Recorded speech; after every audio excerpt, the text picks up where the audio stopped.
Tama po, yan yung Old Covenant. Pag sumunod ka, buhay ka. Pag hindi ka sumunod, patay ka. Okay. Sa New Covenant po hindi. Sa New Covenant, promise ang daan ng buhay.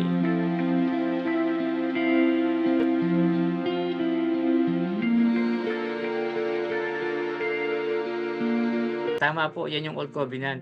Pag sumunod ka, buhay ka. Pag hindi ka sumunod, patay ka. Okay.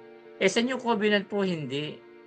Sa New Covenant, promise ang daan ng buhay. Nangako si Kristo na ililigtas tayo. Kaya doon tayo mabubuhay sa pangako niya at hindi sa ating pagsunod. At hindi rin tayo namamatay sa pagsuway natin. Tandaan po natin ito, sa New Covenant, hindi po tayo namamatay dahil sa pagsuway natin.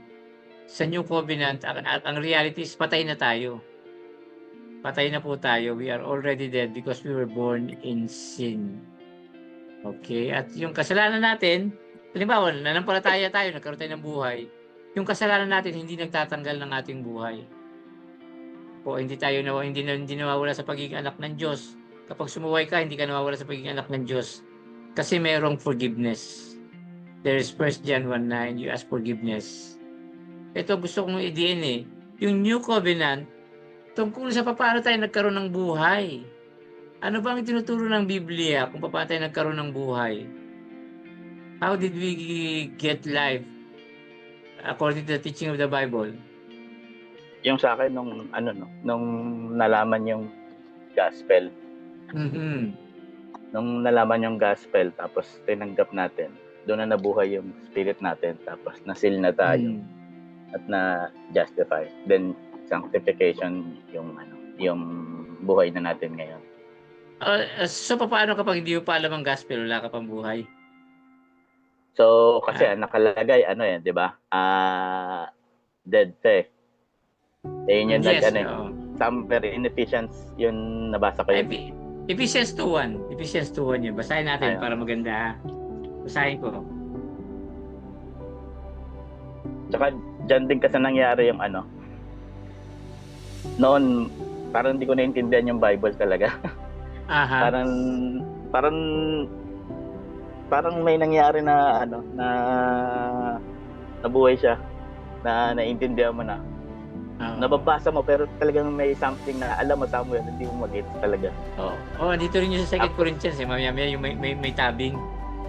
Parang gano'n, may tabing. Tapos hindi ako ganoon ka-confident noon pagka may nagtanong sa akin, bakit hindi ka naniniwala sa basta yan yung paniniwala ng religion ko. Gano'n. Okay, so ngayon, biblical based na ipo-point out ko na may pumapasok na kung saan ko kinukuha ang verse yun. Kumbaga, nakakatanda na ako ng verse. Noon, hindi nag-i-stick sa akin. Isa lang ibig sabihin yan, Mio. Buhay ka na. Yan nga po. Buhay ka na. Praise God.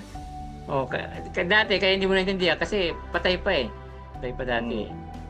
Hindi mo talaga maintindihan. Ito sinasabi ng Ephesians 2:1, as for you, you were dead in your transgressions and sins. So, dati daw bago natin makilala si Kristo, patay tayo.